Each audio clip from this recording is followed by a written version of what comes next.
suspect. Fox 35's Esther Bauer spent the weekend digging through some civil court documents, and Esther's joining us right now with what she has learned. Hi, Esther. Amy, so what we are seeing right now is Anna's stepmother wants a gag order put in place on this unrelated family court case. What that means is she wants to ban the press and the public from getting access on documents and also being able to attend some upcoming court hearings. A Brevard County judge will have the final say on whether or not that happens.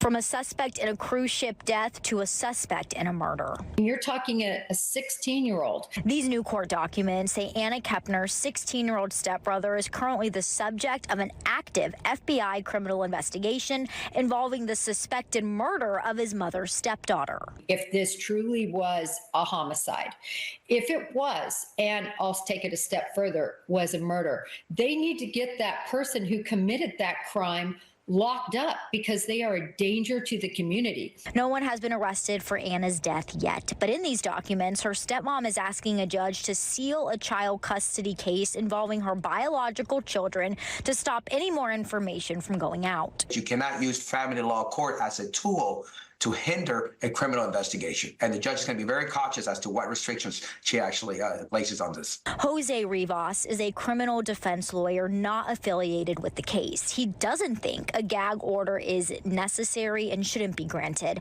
If the family wants to stop information from being released, he says they should pause the custody battle. Or you could postpone, it's mute, let it sit until the criminal investigation is resolved. Anna's cause of death still has not been released. No charges have been filed against the stepbrother. And Rivas says the FBI won't do anything unless they have a case they can prove. And the FBI has a very high conviction rate in federal court. You know, it's like up in the 90s. If they can't prove it beyond a reasonable doubt, most likely they're not going to move forward.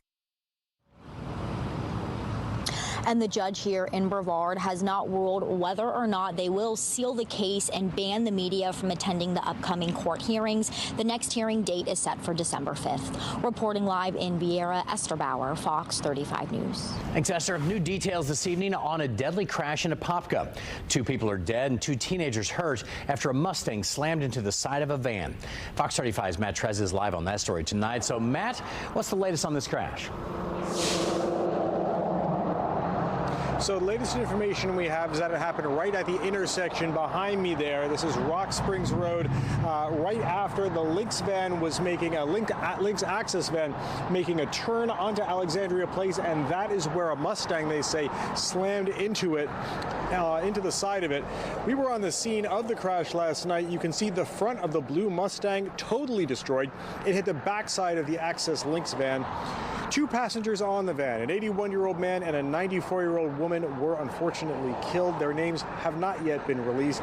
An 18-year-old male driver and a 17-year-old male passenger in the Mustang taken to the hospital. The passenger was listed in critical condition, the driver listed in serious condition. The bus driver, we are told, was not hurt. Florida Highway Patrol says this is an ongoing investigation that their homicide investigators are looking into. Of course, when we get more details, we will let you know. But for now, we're live in Apopka. Matt Trezza, Fox 35 News. Matt, thank you. A new video just into the newsroom. Take a look at this massive tornado. This is Texas. This tornado cutting through the Houston suburbs. This was earlier today. This is only just a few miles from the Houston airport. And Fox 35 storm team meteorologist Noah Bergen with us right now. We're talking about that front that went through Texas. Some of that weather heading here, but wow, Texas got walloped today with storms. Yeah, by the time that gets here, though, the good news is it's just maybe a shower on Thursday. Yeah, so oftentimes we talk about storms like that to our west. We would have a storm chance here, but not thankfully here. As you take a live look at a beautiful Daytona Beach, there's the front. You see the light red boxes. Those are tornado watches still in effect through tonight for East Texas. All right, so we do have a little bit of a weather roller coaster here in Central Florida. We're going to be in the mid-80s tomorrow and Wednesday, getting preps for fam and friends coming over. It's really warm tomorrow and Wednesday. Then we're at about 74 for Thanksgiving. They're just 64 for a high on Black Friday. You will definitely need a jacket. For Florida standards, it's going to feel really chilly for shopping and anything on Friday. Here's the morning lows: 64 tomorrow, Wednesday morning, about 65 on Thursday morning, and into the mid-40s. Brief but significant cool down is the takeaway, and also a small chance of a rain shower on Thursday, but the chances are like 20%. So all in all, Thanksgiving is good. Is it the brightest day? No, but there'll be a good deal of clouds, especially Orlando and points south down towards Osceola County. Small chance of a shower and comfortable. Temperatures out there right now pretty good. 82 in Tampa, 79 in Orlando, and 77 in Melbourne. I've got your travel forecast and much more on the upcoming weekend in just a few minutes. All right, thanks a lot, Noah. A Fox 35 News update. The state's bear hunt can continue. A judge in Tallahassee just denied an injunction that would have halted the hunt amid an ongoing lawsuit. So the bear hunt has been surrounded by controversy for quite some time now. FWC did approve it back in August. Bear Warriors United then sued them over that decision. During the virtual court hearing today, the conservation group argued the hunt is not based on sound science, but FWC pushed back and insisted that it has a right to manage the bear population. This becomes Bear Warriors whining about what they did not get. They didn't get what they wanted because they didn't want a bear hunt. This is going to be the state's first bear hunt in a decade. The hunt is set to run from December 6th through the 28th. Got an election alert right now. The race for governor getting more crowded here in Florida. Republican James Fishback just announced that he's going to enter the race. The 30-year-old from Madison, Florida, posted his announcement on X this morning. Fishback is the CEO of an investment firm who consulted on federal DOGE operations this year. He posted a video message today and says that he wants to make the state more affordable.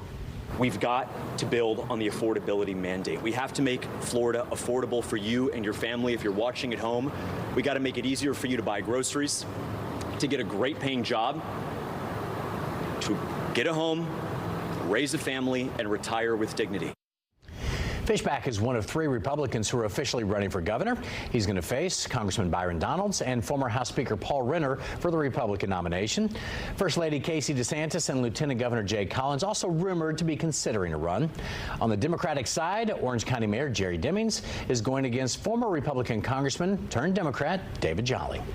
New tonight, 2 people arrested for defacing the former Pulse Memorial crosswalk. A Florida Highway Patrol trooper responded to that area after it was reported the word resist was written out in chalk on the roadway.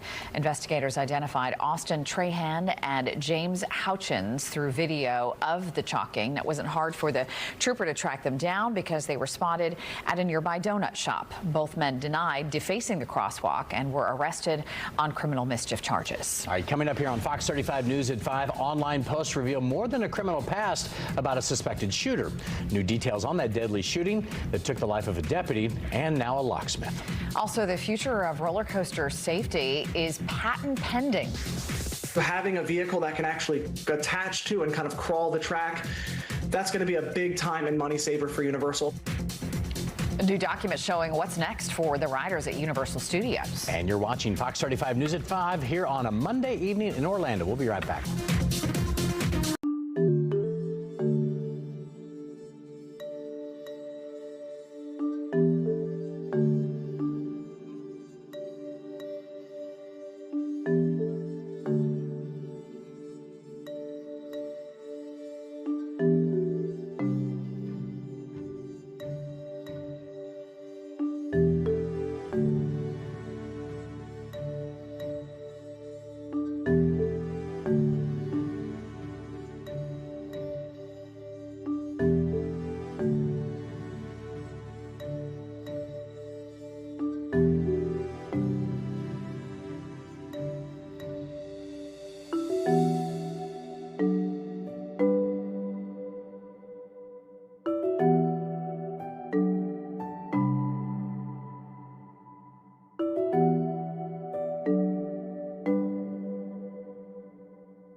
In the tropics, we are watching nothing right now actively outlines in the Gulf, the Caribbean, or the Atlantic. There's a small chance next week there could be something in the Caribbean, but for right now, not a concern at all to point out at.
New at 5, Universal Studios working behind the scenes on ride safety. Fox 35 got a hold of some patents filed by the company that are going to apply to the roller coasters. So 2 months ago, a man died after riding Stardust Racers at Epic Universe. Fox 35's Matt Trezza investigates if these patents could prevent another tragedy. These patent-related documents from Universal were among those published over the last 3 months on the federal government's patent website. This one, titled Seat Assembly Sensors and Controls, describes how ride seats could be outfitted with sensors that respond to a passenger's body.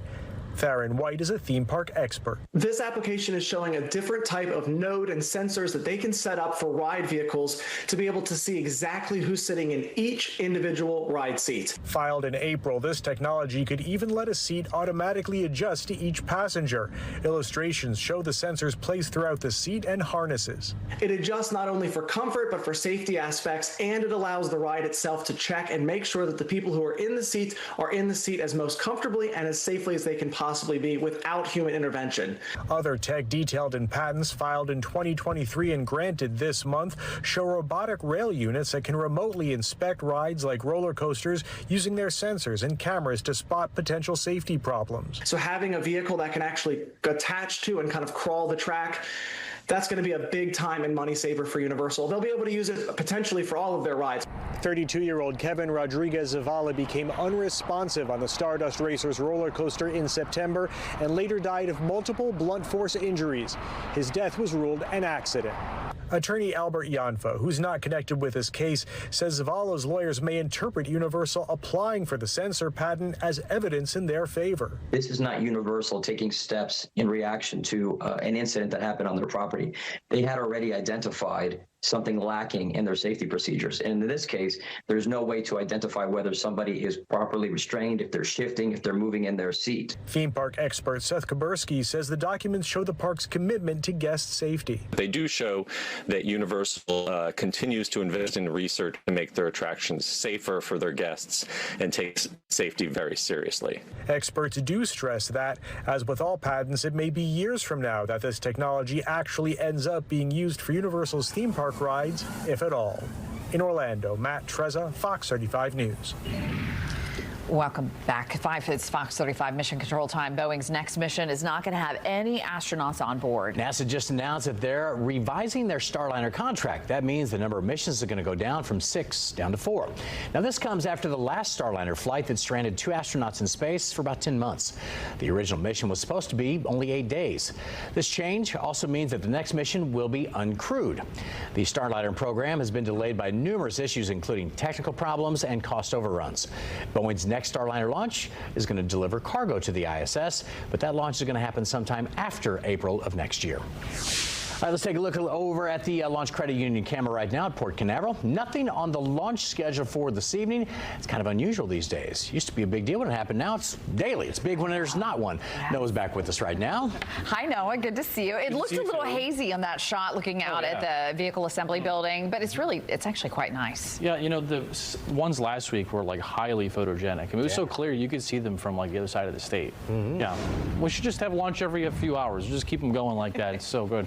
But out there tonight, you know, it really is so nice right now because it's not humid. It's really warm, but not humid. We've got kind of like September air in November just without the humidity. There's a live look at the tourist district right now. So a couple of things to track. First, here are the cameras across Florida. You can see from Lake Fairview in Daytona, lots of sunshine right now, a couple of clouds out there. Some notables for you tonight. We're tracking the drought is going to continue to develop. It's not a huge headline yet, but over the next few weeks, there are little signs of any notable rain here going forward. I want to highlight Friday for you one more time. It's brief, but man, is it significant. Temperature drop for all of Florida. Now, this may seem like out of outer space, but there is a small chance of tropical development in the Caribbean next week. No, I'm not worried about it. No, you shouldn't be worried about it. We'll, of course, keep an eye on it, but there's an unlikely chance that something could form down in the Caribbean in the first week of December, believe it or not.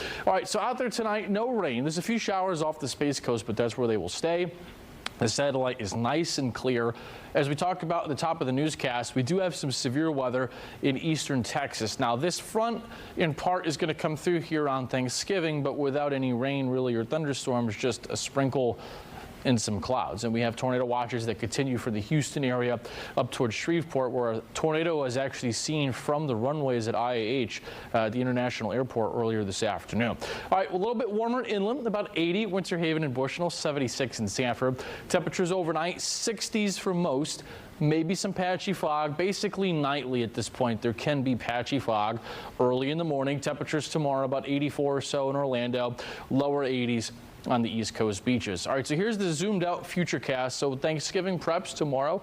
The weather's just really warm. That front continues to push to the east. There'll be some severe weather tomorrow in Alabama and also maybe Mississippi. Here's going into Wednesday. The front starts to approach. Now, if you're in our Fox 51 areas or the Gainesville region, yeah, I guess there could be a shower, maybe a brief downpour even Wednesday afternoon. But notice as that front gets here Wednesday night to Thursday, most of the rain falls apart. Now here we go into Thanksgiving.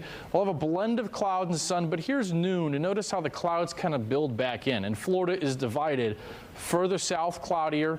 Further north, sunnier. So here in Orlando, we'll be kind of in and out of a good coverage of clouds on Thanksgiving, with temperatures about 68 or so at 9 in the morning, hit about 70 at 11. We'll reach about 74 by 2 o'clock Thanksgiving afternoon, and then we'll be back into the mid 60s once we get to about 5 p.m. and then 64 at 6. And again, just a 20% chance of a shower the way it looks right now on Thursday.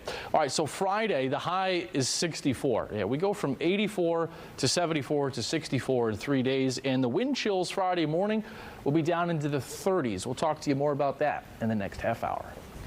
Thank you, Noah. Coming up here on Fox 35 News at 5, who is in the top 3? The Orlando Storm need your help making a mascot decision.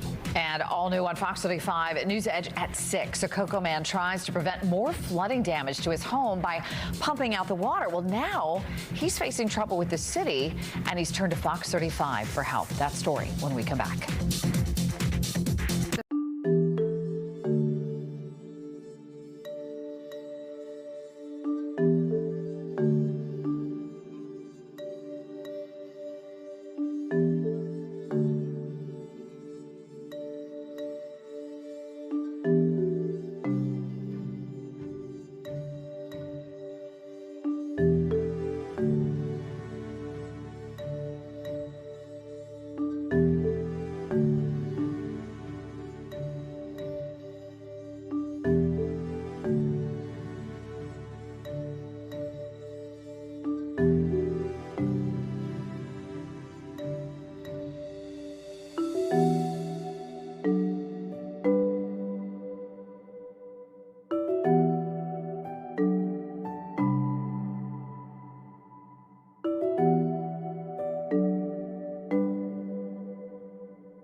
Welcome back. The United Football League is calling on fans, and they want their opinions. Yeah, now's your chance to help pick the mascot for the Orlando Storm. Starting today, fans can view the finalists and cast their vote for which character they would like to see on the sideline. So here's what you got. The Orlando Storm down to 3 finalists here. One is Human Storm Hero. It's part hero, part storm, but all Florida. Number 2 is the Bobcat. This is Orlando Storm's version of a Cat 5 storm. And number 3, Weather God. Thunder, lightning, rain, and all the chaos that comes with it. So voting runs now through December the 7th. Now, if you do vote, you'll automatically have the chance to win 2 tickets to the home opener. The storm season kicks off at the end of March. Also, the countdown to 2026 has begun. The New Year's Eve ball was officially unveiled in Times Square today, and it's amazing. The Constellation Ball made its inaugural ascent on that 139-foot pole atop Times Square. The new ball covered in more than 5,200 Waterford crystals. That's nearly twice the number of the previous ball. And for the first time, the ball will feature circular crystals, which they say reflect even more light. The New Year's ball drop has been a Times Square tradition since 1907. It's beautiful. And here at home, the Jack Kazanza Star is Central Florida's sign of the holiday season, and the star is back over downtown Orlando. Putting up the star goes all the way back to the 1950s when 2 competing department stores on opposite sides of Orange Avenue united during the holidays by hanging 1 star. Later, a man named Jack Kazanzas kept the tradition alive after the stores closed. The star weighs close to 600 pounds. It's beautiful. We're coming up at 5:30. All bets are off for the NCAA, at least for those wearing a uniform. A reverse ruling is sidelining student athletes and staff. Plus, the big story at 5:30, an overnight standoff with including a man with a gun starts setting off fires in the streets of Deltona. But that was just the beginning. Okay. He's in the middle of the road now. Come to us. Come. Body cam footage captures last night's negotiations in Volusia County.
A big story at 5:30. 3 separate police standoffs in just 3 days here in Central Florida.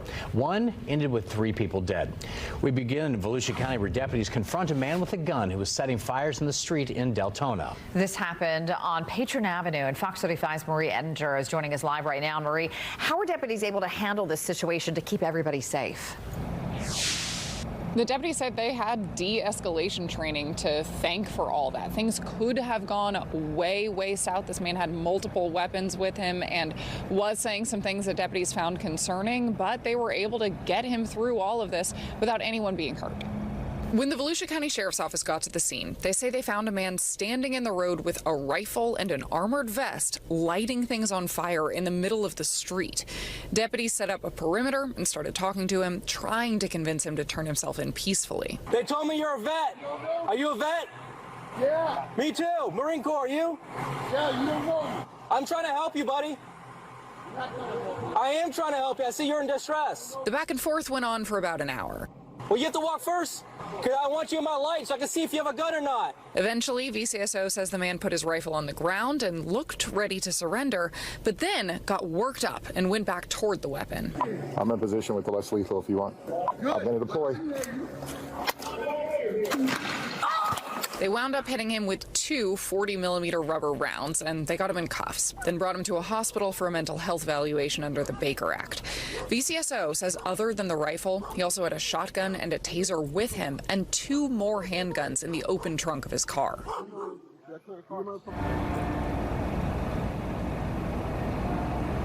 The Sheriff's Office says they did do a risk protection order to take control of those guns. Live in Volusia County, Marie Edinger, Fox 35 News. Thanks, Marie. In Brevard County, an hours-long standoff ends with a man in handcuffs. The SWAT team in Titusville spent 3 hours negotiating with the man to come out of his house. Police say 22-year-old Julius Castellan was threatening family members with a gun at around 9:45 this morning. Officers went to the home where Castellan barricaded himself inside. That's when they started speaking to him over a loudspeaker, and when that didn't work, they tried a battering ram. It was a little scary. This stuff kind of freaks me out a little bit. I don't like the flashbangs. The first time anything has happened since I've been in this neighborhood. Castellan did eventually come out. He's now at the Brevard County Jail, charged with aggravated assault with a firearm. New details tonight in a tragic shooting that took place. A deputy was killed in Indian River County. This happened on Friday afternoon. We now know the suspect allegedly had a problem with the sheriff's office way before law enforcement ever showed up to evict him. Fox 35's Esther Bauer takes a look into that suspect's past. The Indian River County Sheriff says they found posts on social media from the alleged shooter about his agency, but he was not on their radar as a threat until last Friday.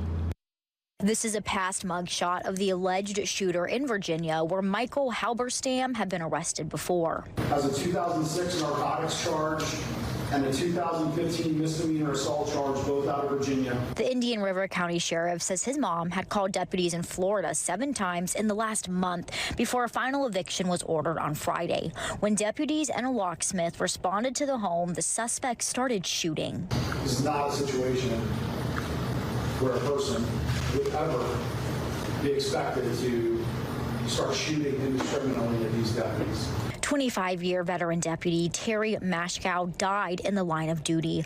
Local locksmith David Long was also killed. Another deputy was shot but survived. The suspected shooter also died. The sheriff says the suspect had a problem with his agency. And that he had been posting some negative items about the Indian River County Sheriff's Office on his Facebook page. A retired deputy says the suspect should have been flagged before deputies tried to evict him. Those intelligence agents from that sheriff's office, they pretty much know who the bad guys are and who are not the bad guys. Unfortunately, in this case, this individual, I think, slipped under the rug and wasn't identified quickly enough. Jamie Copenhaver would like to see more AI used to track potential threats made on social media and more training for deputies responding to evictions. Let's make sure we have those SWAT operators training these eviction deputies and some of our road deputies on better techniques to answer these calls. The sheriff says they are still trying to learn more about the suspect and what led up to the shooting. Our real-time crime center has been working on finding more information about this suspect. And the FDLE is taking the lead on this investigation. Reporting in Brevard County, Esther Bauer, Fox 35 News. Across Central Florida, we are tracking 3 separate shooting investigations. All 3 of them happened yesterday. So we're going to start in Orlando. Fox 35 has learned that a man has died after a shooting that happened in the Washington Shores neighborhood. Officers say 42-year-old Brian Blackshear was shot in the 3400 block of Columbia Street. That's right by Hankins Park. The shooting happened just after 10 o'clock last night. Orlando police tell us that Blackshear was found shot and on the ground. He died on scene. He was 42. As of tonight, no arrests in that case. In Seminole County, a suspect still on the run following a shooting that happened in the Sanford Midway neighborhood. Seminole County Sheriff's Office tells us it happened on Main Street about 7:30 last night. Deputies say 2 men were in a front yard when multiple shots were fired. 1 man has critical injuries. The second ran off before deputies got to the scene. Investigators say the suspect could be driving a dark gray sedan. If you have any information, you are asked to call 911 or Crime Line. And finally, a night of drinking in Volusia County leading to a man being shot in the face. Another man now facing deportation.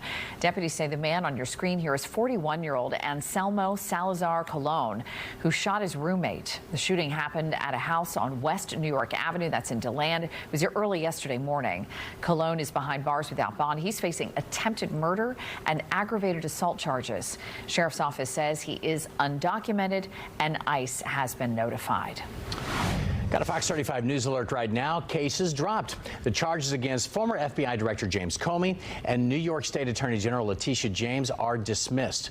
The U.S. District Judge determined the interim U.S. Attorney Lindsay Halligan was unlawfully appointed to that role. Comey and James both argued that their prosecutions were politically motivated. The judge ordered that the indictments be dismissed without prejudice, and simply means prosecutors can file the same charges later on. But lawyers for the 2 are trying to get those indictments thrown out permanently. A Fox 35 update. The DeSantis administration firing back at a lawsuit over access to alligator Alcatraz. Democratic lawmakers filed that lawsuit in July after making an unannounced visit to the Everglades, but were denied access.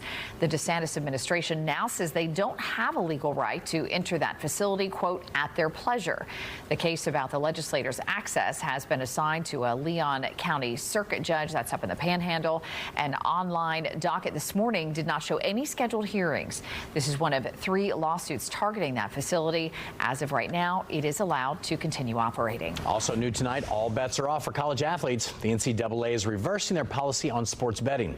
Moving forward, the College Association says that athletes and staff members of athletic departments will not be allowed to bet on professional sports. The group voted to change the policy that was adopted in October that allowed those bets to take place. The NCAA says penalties for violations can range from game suspensions to the permanent loss of eligibility. Of course, this announcement comes on the heels of a major gambling investigation involving some high-profile sports figures. That includes Miami Heat guard Terry Rozier and NBA coach Chauncey Billups. Just this morning, the Portland Trail Blazers head coach Billups pleaded not guilty in federal court to the charges. Billups is accused of luring people to rigged poker games involving organized crime. Prosecutors say the games involved tables equipped with X-ray technology and shuffling machines that had been modified. If found guilty, he faces up to 20 years in prison. Orlando City and the Orlando Pride teamed up, but not for a match. They're on a mission. The clubs hosted their 10th annual turkey giveaway at Inter&Co Stadium today. Fox 35's Marley Capper shows us how this tradition is doing a lot more than just putting food on the tables. Hi, how are you? Happy Thanksgiving. The Lions and the Pride were up early, ready to talk turkey and help families head into the Thanksgiving holiday with a little less stress. This way for your turkeys. The organization, along with United Way and Publix, handed out 1,000 full Thanksgiving meals, everything from the turkey to the sides. And some families, well, they weren't taking any chances. I think we got here about 4 o'clock. Yeah, I was here at 4 o'clock, right behind this fine lady here. 4 o'clock, and what made you want to come out here so early? Well, I like to share with others. Yeah. So a lot of times, sometimes I get for myself, but a lot of times I get for others. For many, this came at just the right time. It's not just a turkey. It's the meal, the side, drinks, and everything. You know, there's been a lot of uneasiness with, if people are going to have Thanksgiving. So being able to meet that need and bridge that gap to make sure we can address food insecurity this Thanksgiving and we can give back is a great thing. Volunteers poured in, making sure every family left with a smile and a full bag. I'm very thankful and grateful for whoever is funding this program. It's a godsend. And for many of those helping, some volunteers say giving back is what the holidays are all about. It just feels good doing nice stuff for people, and these people need this stuff, and it helps out a lot. Turkey up top. Boom. Let's do it. Reporting from Interenco Stadium, Marley Capper, Fox 35 News. Coming up here on Fox 35, if you're planning a road trip, it might be time to drop the GPS and pack the AI. You're going to see how artificial intelligence is helping travelers ahead of the holiday travel rush. And let's check in right now with meteorologist Noah Berger. Hi, Noah. Hey there, Amy. You know, we've got the travel forecast all queued up for you. We do have some weather impacts if you're flying out of Florida. I'll tell you where those are and more on our Black Friday forecast in just a few minutes.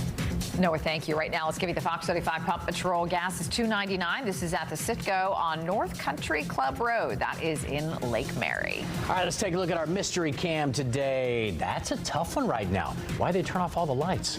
All right, where do you think this camera is from today? Make your guess. We'll find out coming up after your forecast.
Happening now. Thanksgiving travel is underway. Got a live look right there at downtown I-4 as well as Orlando International Airport.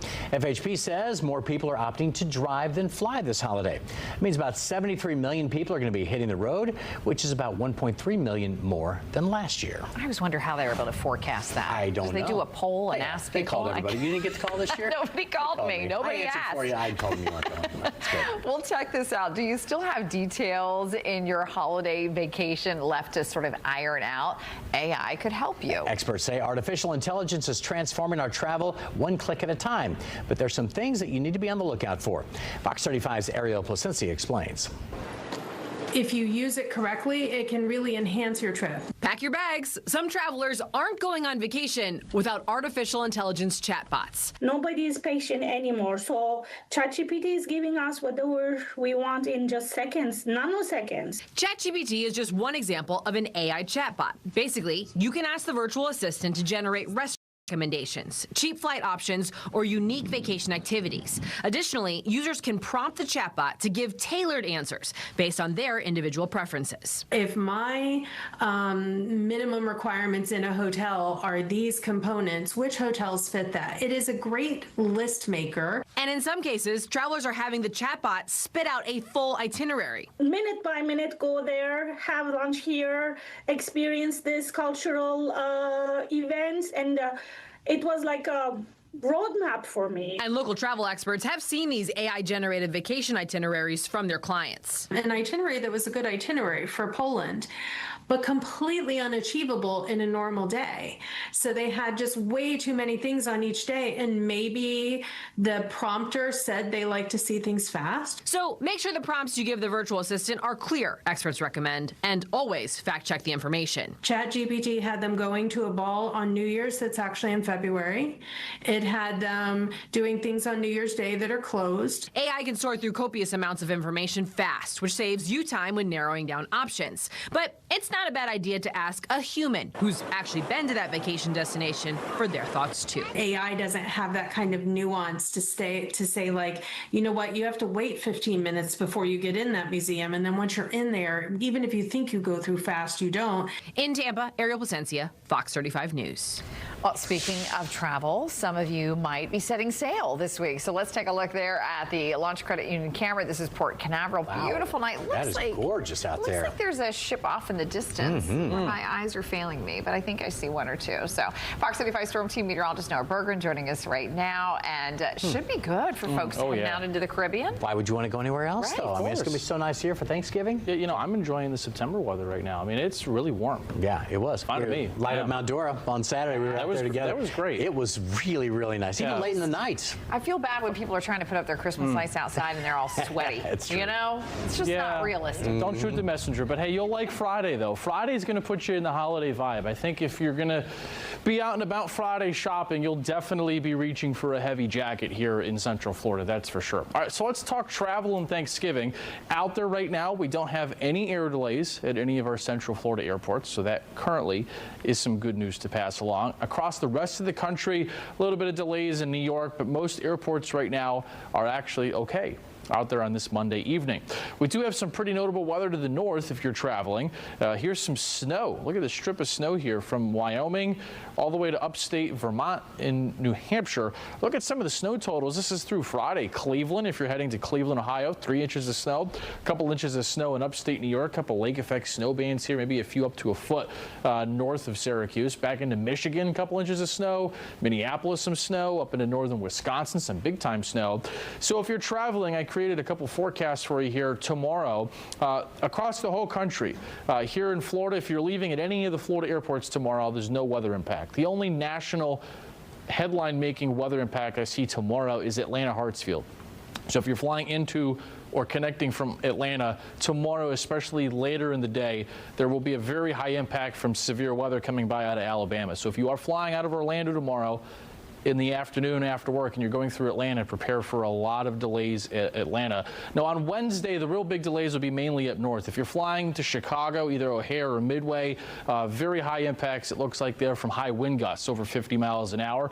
Minneapolis, just medium impacts. They can handle snow pretty well. There'll be up to 6 inches of snow in the morning, then some wind in the afternoon. If you're heading to Detroit on Wednesday, flying there, there'll be some pretty high impacts from wind and heavy lake effect snow on Wednesday. All right, so here's our travel forecast regionally. If you're driving tomorrow, there'll be storms in the deep south. Alabama and Atlanta, there could be some big thunderstorms and a few severe weather reports. Going into Wednesday, a couple of clouds move in. There could be a shower up around Gainesville, but I don't think there's much. Going into Thanksgiving, here's 1 o'clock Thanksgiving. Notice the front is down by Miami and the Keys with some showers, and we're just kind of cloudy here. But notice by Black Friday, here's Friday morning and midday, the sky completely clears, and Black Friday gets kind of chilly to be honest with you. So a good deal of clouds in Orlando on Thursday with a high temperature of about 74. If you're traveling, New York City, 43. Parade should be good. Philly, 44 and sunny. 56 in Denver, 34 in Chicago. A lot of lake effect snow upstate New York, Michigan, parts of Wisconsin. 36 in Syracuse, 37 Detroit, 51 in rain. Heavy rain up in Seattle if you're going to the Pacific Northwest. But again, if you got family coming here, this will be the impact for us. Is look at how it's going to feel by Friday morning. This will be a talker for sure. Brief, but significant. Nothing crazy, nothing extreme. But it'll feel like 37 the Villages, Ocala 42 in Stanford, 42 in Orlando. That's the wind chill at daybreak Friday. And here's the afternoon highs. We barely get out of the 60s. I mean, we're about 63 in Orlando. So if you're going to theme park it Friday, maybe with friends and family going after Thanksgiving, you'll definitely want to dress a little warmer than you may think. But in terms of any heavy rain, even for being in the dry season, this is actually a quite dry forecast for us here. So just a brief little drop there Friday, just enough to put the Christmas lights up Friday, maybe. There you go. Give you the vibe for that. Yeah. It's gonna feel like Christmas. Now, Amy, you will have to go first because you're the guest on the. All I know is this tonight. is a water park somewhere. I have no idea. There's somebody riding their bicycle. Where was Wally World? Because it looks like, sorry folks, park's closed. That's the loneliest live camera, guard, right? Yeah. Probably. It's a lonely camera. I'll go with Atlantic City. I'm going to go Atlantic City too, actually. I think it's a Jersey Shore. I think that's a good guy. Whoever was on that bicycle was wearing a coat. So somewhere and the sun has been down already. There were clues. Answer is Jersey Shore, maybe. Wildwood, New Jersey. Okay. Oh, that was not one I would have guessed. Okay. Yeah, that's not very popular right now to go to. All right, there's There the you fast go. facts. All right, popular Jersey Shore destination in the summer. Right now, not so much. Year-round population, 5,000. Summertime population, 250,000. Wow. Boardwalk stretches for 38 blocks. I did not know that part. That's crazy, fascinating. Right? That's a long Did you ever boardwalk. watch that show back in the day? Jersey Shore? Yeah, I know. Oh, yeah. I saw snippets of it, but that was about it. Where's Snooki these days? I'm going to stay out of that. All right, you probably should. All right, thank you, sir. All right, coming up on Fox 35. Bet you didn't see this coming. My Buccaneers lost to these dudes, and now I'm having to wear this because we have... Oh, come on. We love the Bills, too. Well, maybe not as much as the Bucs. Why the sheriff is swapping out his badge for the Bills. And coming up at 6, millions of Americans are currently taking GLP-1 medications, but some are considering pausing the dose ahead of the holidays. Why experts say that may not be the best idea.